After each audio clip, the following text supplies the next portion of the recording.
Hello நான் ஜெய்சங்கர் பேசுறேன். இன்னைக்கு நம்ம பேச டாபிக் எதை பத்தி சொல்லி பார்த்தோம்னா கொஞ்சம் கன்சர்னிங்கா இருக்கிற டாபிக் தான் பேச போறோம். கிட்டத்தட்ட கொஞ்ச நாள் முன்னாடி நான் வீடியோ போட்டிருந்தேன். அதாவது ஒரு ஆஸ்ட்ராய்டு பூமி மோதுறதுக்கான வாய்ப்புகள் அதிகமா இருக்கு அப்படிங்கிற ரீதியா நான் வீடியோ போட்டிருந்தேன். அது மோதுற வாய்ப்பு அதிகமா இருக்கு நான் சொல்லியிருந்தேன். ஆனா எந்தெந்த இடங்களை, எந்தெந்த நகரங்களை, எந்த நாடுகளால பாதிக்கிற மாதிரி வகையில இந்த ஆஸ்ட்ராய்டு மோதுறதுக்கான வாய்ப்பு அதிகமா இருக்குன்னு சொல்லிட்டு நான் சொல்லவே இல்லை. அதுக்கான ஆய்வு முடிவுகள் நடந்துட்டு வந்து சொல்லிட்டு அந்த வீடியோ நான் மென்ஷன் பண்ணியிருப்பேன். அது மாதிரி பார்த்தோம்னா அதுக்கான ஆய்வு முடிவுகள் வெளியே வந்திருக்கு. அதாவது இதுக்காக ரிசர்ச் பண்ணி எந்த நகரங்கள்னா இதெல்லாம் பாதிப்பு ஏற்படுறதுக்கான வாய்ப்பு அதிகமா இருக்கு அப்படின்னு சொல்லிட்டு ஆய்வாளர்கள் கண்டுபிடிச்சிருக்காங்க. அது நாசா ரிப்போர்ட்ல பார்த்தோம்னா ரொம்ப அதிர்ச்சிகரமான விஷயம் என்ன சொல்றதுன்னு சொல்லி பார்த்தோம்னா, இந்தியாவில இருக்கக்கூடிய 2 மிகப்பெரிய நகரங்கள் இந்த நகரத்தோட இந்த லிஸ்ட்ல வரக்கூடியதான் அமைஞ்சிருக்கு. இந்த நகரங்கள் பார்த்தோம்னா இந்த 2032 ஆண்டுல நம்ம பூமியை கடக்கக்கூடிய இல்லைன்னா பூமியிலிருந்து மோதக்கூடிய வாய்ப்பு இருக்கிற மாதிரி இருக்கக்கூடிய இந்த ஒரு ஆஸ்ட்ராய்டான YR4 அப்படின்னு இந்த ஆஸ்ட்ராய்டு மோதுக்கு வாய்ப்பு இருக்கிற மாதிரி சொல்லியிருக்காங்க. அந்த மாதிரி இந்த 2 நகரங்களை மட்டும்தான் சொல்லியிருக்காங்க. இல்லை வேற என்ன நகரங்கள்லாம் சொல்லியிருக்காங்க, அது மட்டும் என்ன லிஸ்ட் கொடுத்துருக்காங்க அப்படிங்கிறத இன்னைக்கு நம்ம வீடியோ பார்க்கலாம். வாங்க வீடியோக்குள்ள போகலாம். ஃபர்ஸ்ட் டைம் நம்ம சேனலுக்கு வந்திருக்கீங்க நினைச்சீங்கன்னா நம்ம சேனலை சப்ஸ்கிரைப் பண்ணிக்கோங்க. அதோட சேர்த்து இந்த வீடியோ பிடிச்சிருந்துச்சுன்னா லைக் பண்ணிக்கோங்க. ஃபுல்லா பாருங்க வீடியோவை. அதுக்கப்புறம் நீங்க கடைசியா லைக் பண்ணுங்க. இல்லை உங்களுக்கு சஜஷன்ஸ் ஏதாவது இருந்தா கூட நீங்க கமெண்ட்ல பாக்ஸை ஃபில் பண்ணுங்க. வாங்க டேரக்டா வீடியோக்குள்ள போகலாம். ஃபர்ஸ்ட் ஆஃப் ஆல் பார்த்தோம்னா இந்த ஆஸ்ட்ராய்டு என்ன சொல்லி பார்த்தோம்னா ஒரு ஃபுட்பால் கிரவுண்டோட கொஞ்சம் பெரிய சைஸ்ல கூட ஒரு ஆஸ்ட்ராய்டு தான் பூமி மோதுறதுக்கான வாய்ப்பு இருக்குன்னு சொல்லியிருக்காங்க. முன்னாடி பார்த்தோம்னா 1.3% சான்ஸ் இருக்குன்னு சொல்லியிருந்தாங்க. அதுக்கு 2.3% சான்ஸ் இருக்குன்னு சொல்லியிருந்தாங்க. இப்ப பார்த்தோம்னா அதுல சான்ஸ் எந்த அளவுக்கு இன்க்ரீஸ் ஆயிருக்குன்னு சொல்லி பார்த்தா ப்ராபபிலிட்டி 3.2 அளவுக்கான பெர்சன்டேஜ் இன்க்ரீஸ் ஆயிருக்குன்னு சொல்றாங்க. கிட்டத்தட்ட 3.2% நீங்க எப்படி எடுத்துக்கலாம் சொல்லி பார்த்தோம்னா 32 சான்ஸ் ஒரு சான்ஸ்ங்கிறது நடக்கிறதுக்கான வாய்ப்பு இருக்கிற மாதிரி அறிவிச்சிருக்காங்க இந்த ஒரு விஷயத்துல. அந்த அளவுக்கு பார்த்தோம்னா இந்த ஆஸ்ட்ராய்டு இந்த விண்கல்ங்கிறது நம்ம பூமியை தாக்குறதுக்கான வாய்ப்புங்கிறது அதிகமாயிட்டே இருக்கு. இந்த விண்கல் எப்ப கண்டுபிடிச்சாங்க சொல்லி பார்த்தோம்னா அது பூமி மோதுறதுக்கான சான்ஸ் எப்ப இருக்கும் சொல்லி கண்டுபிடிச்சாங்க சொல்லி பார்த்தோம்னா 2024 ஆண்டுல டிசம்பர் மாசம் தான் கண்டுபிடிச்சிருக்காங்க. இப்படி கண்டுபிடிச்சிருக்கக்கூடிய இந்த ஆண்டுல இருந்து பார்த்தோம்னா இது பூமியை மோதுறதுக்கான வாய்ப்பு அதிகமா இருக்கு அப்படிங்கிற ஆய்வு வெளியே வரும் சொல்லி பார்த்தோம்னா மிகப்பெரிய அதற்கான அதிர்வலைகளை ஏற்படுத்திருக்குங்கிறதா முக்கியமா தெரிஞ்சுக்க வேண்டிய விஷயமா இருக்கு. அது மட்டும் இல்லாம நாசா பாதுகா இது ரொம்ப கண்காணிச்சுக்கிட்டே இருக்காங்க. அதுக்கு அடுத்து என்ன சொல்லி பார்த்தோம்னா அதாவது எர்த்துக்கு நியர்பை ஆப்ஜெக்ட்ல இருக்கக்கூடிய அதாவது அதிகமா அதாவது பாதிப்பு ஏற்படுத்தக்கூடிய ஆப்ஜெக்ட்ஸ் பத்தி ஆராய்ச்சி செய்யறதுக்கான சென்டர் ஒண்ணு இருக்கு.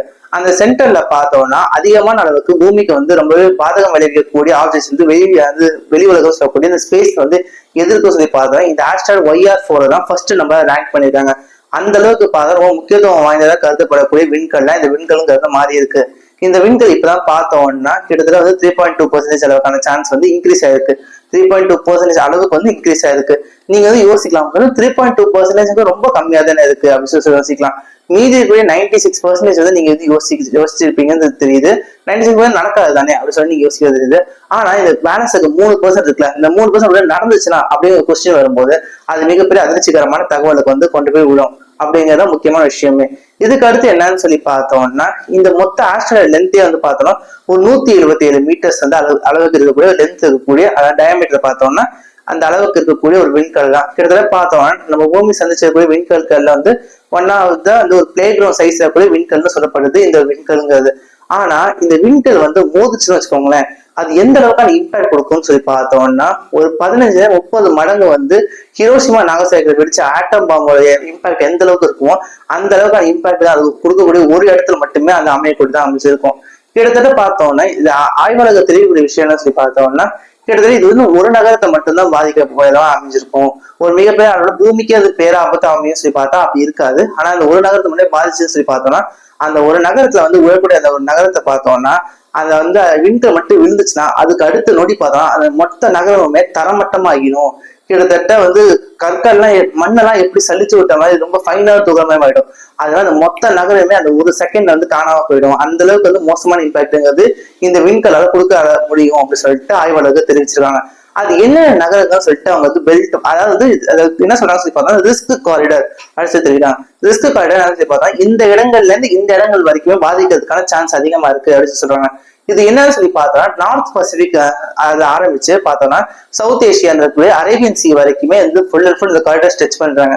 கிட்டத்தட்ட பார்த்தோம்னா பிரேசிலுக்கு மேல கடல் நீர் பகுதியில தொடங்கி அது எங்க வரைக்கும் ஸ்ட்ரெச் ஆகி வருதுன்னு சொல்லி பார்த்தோம்னா நம்ம இந்தியாவை தாண்டி சவுத் ஏசியா இருக்கக்கூடிய இந்த இந்தோனேஷியா மலேசியா பகுதிகள் இருக்குல்ல அங்க வரைக்குமே எக்ஸ்டெண்ட் ஆகி வருது. அந்த முக்கியமா சில நகரங்களை குறிப்பிட்டு சொல்றாங்க.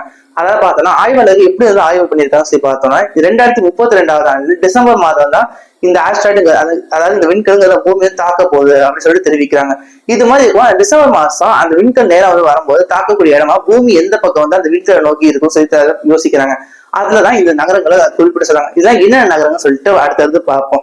ஃபர்ஸ்ட் என்ன சொல்றாங்க சொல்லி பார்த்தா பங்களாதேஷ் கூட தாக்கா நகரை வந்து குறிப்பிடுறாங்க. தாக்கா நகர் பங்களாதேஷ் கேபிட்டல். அது மட்டும் அதிகமான அளவுக்கு மக்கள் தொகை வந்து இருக்கக்கூடிய கேபிட்டலும் அதுதான். அதுக்கடுத்து என்ன சொல்லி பார்த்தோம்னா கொலம்பியால இருக்கக்கூடிய பொகோட்டா கேபிட்டல் சொல்றாங்க. கொலம்பியாங்கிறது பார்த்தா சவுத் அமெரிக்கால இருக்கா, அங்க பொகோட்டா நகரத்தை சொல்றாங்க. அதுக்கடுத்து என்ன சொல்றாங்க சொல்லி பார்த்தா நைஜீரியா லாகோஸ் நகரத்தை சொல்றாங்க. அதுக்கடுத்து சூடானோட கேபிட்டலா இருக்கக்கூடிய கார்ட்டூம் சொல்லிட்டு ஒரு நகரத்தை சொல்றாங்க. அதுக்கடுத்து தான் முக்கியமான 2 நகரங்கள் சொல்றாங்க. அது எங்க இருக்குன்னு சொல்லி பார்த்தோம்னா இந்தியால இருக்கு. இந்தியால எங்கன்னு சொல்லி நீங்க யோசிப்பீங்க. இந்தியாவோட நகரங்கள் எதுவும் சொல்லி பார்த்தோம்னா மும்பை, அதுக்கப்புறம் கொல்கட்டாவை குறிப்பிடுறாங்க. கிட்டத்தட்ட பார்த்தோம்னா 2மே பார்த்தோம்னா மெட்ரோபாலிட்டன் சிட்டிஸ் சொல்லக்கூடிய அளவுக்கு அதிகமான அளவுக்கு மக்கள் தொகை, அதிகத்துக்கும் அதிகமான அளவுக்கு மக்கள் தொகை இருக்கக்கூடிய வந்து ஒரு சிட்டிஸா அமைஞ்சிருக்கு. இப்படி சிட்டிஸை இது தாக்குறதுக்கான சான்ஸுகள் அதிகமா இருக்கும்னு சொன்னா எப்படிப்பட்ட அதிர்ச்சிகரமான விஷயமா இருக்கும். அதுதான் இப்ப இருக்கக்கூடிய ரொம்ப அதிர்ச்சிகரமான செயலா வந்து ரிசர்ச்சர்ஸ் அறிவிச்சதுனால இருக்கக்கூடிய விஷயமா இருக்கு. இதெல்லாம் என்ன கன்சர்ன்ஸ் எழுதுன்னு சொல்லி பார்த்தோம்னா கிட்டத்தட்ட வந்து இந்த நகரம் தாக்க போகுதுன்னு சொல்லிட்டு ஒரு நகரத்தை சொல்லியிருந்தா பரவாயில்ல. ஆனா இப்ப ரேஞ்ச் ஆஃப் சிட்டி சொல்றதா என்ன சொல்லி பார்த்தோம் 2032 வரைக்கும் நெருங்க பார்த்தோம்னா மக்கள் வந்து இது பத்தி இருக்கக்கூடிய பயத்தை வந்து அதிகமாயிட்டே தான் இருக்கும். அதுக்கடுத்து என்ன சொல்றாங்க சொல்லி பார்த்தோம்னா ஆய்வாளர்கள்லாம் என்ன முக்கியமா தெரிவிக்கிறாங்க சொல்லி பார்த்தோம்னா இது வரைக்கும் 3.1% தான் இன்க்ரீஸ் ஆயிருக்கு. இன்னும் வந்து பார்த்தோம்னா இன்னொரு அவங்க தகவல் சொல்றது என்ன சொல்லி பார்த்தோம்னா 0.3% அளவுக்கு வந்து இது வந்து மூணாம் மோதுறதுக்கான வாய்ப்புங்கிறது உருவாகும் அப்படின்னு சொல்லி சொல்றாங்க. இந்த 0.3% ரொம்ப குறைவான அளவு பெர்சன்டேஜ் தான். ஆனா 3ல மோதினா கூட நமக்கான பாதிப்புகள் அதிகம் ஏற்படாது அப்படின்னு சொல்லிட்டு ரிசர்ச்சர்ஸ் தெரிவிக்கிறாங்க. இல்லைன்னா மீதி கூட 96% அளவுக்கு வந்து பார்த்தோம்னா நம்ம எர்த்தை கடந்து போறதுதான் வாய்ப்பும் அதிகமா இருக்கு. இப்போ வரைக்கும் அந்த 96% நம்ம நம்பி இருக்கலாம். ஆனா அதே சமயம் கன்சர்ன்ஸ் 3.1% அதாவது 3.2% ஏற்பட்டிருக்குல்ல. இந்த 3.2% பூமியை மோதுறதுக்கான வாய்ப்பு ஏற்படுத்துறது நம்ம கவனம் செலுத்தி ஆகணும் அப்படிங்கிறத ஆய்வாளர்கள் தெரிவிக்கிறாங்க.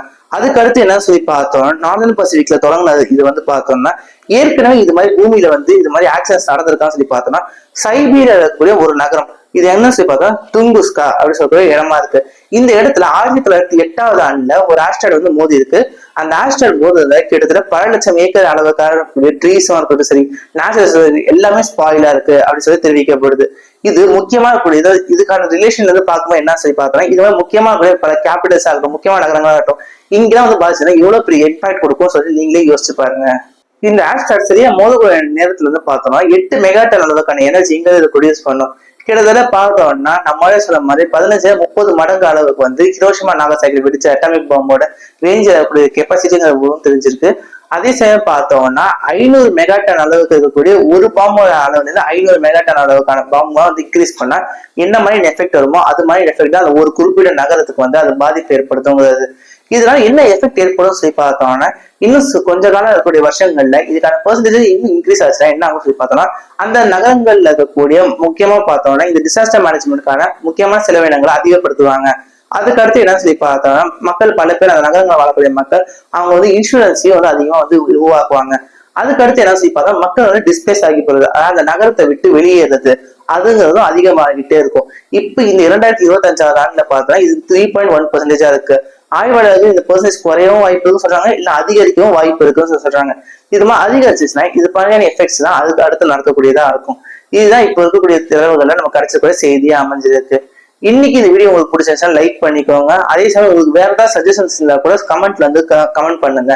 அதுக்கடுத்து நம்ம சேனலை ஃபர்ஸ்ட் டைம் வந்து பாக்குறீங்கன்னா சப்ஸ்கிரைபும் பண்ணிக்கோங்க. மீண்டும் நாளைக்கு வேற ஒரு தகவலோட வந்து சந்திக்கிறேன். தேங்க்யூ.